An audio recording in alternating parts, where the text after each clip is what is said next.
ఒక house wife ఉందంట. తన ఇంట్లో పాడైపోయిన ఫుడ్ ఉంటే అది పారేయడం ఇష్టం లేక ఎవరికైనా ఇద్దామని అనుకుందంట.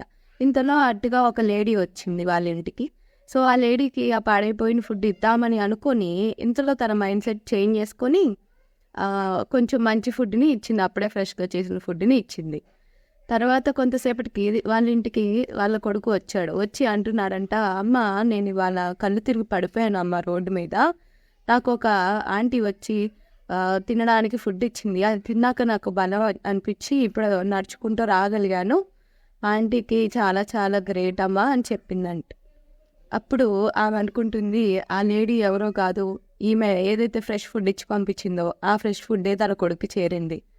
సో, మనం ఎవరికైనా మంచి చేస్తే అది ఏ రూపంలో అయినా మనకి, మన పిల్లలకి చేరుతుంది. అదే చెడు చేస్తే చెడు కూడా అంతే. ఏదో రూపంలో మనకే వచ్చి మళ్ళీ తగులుతుంది.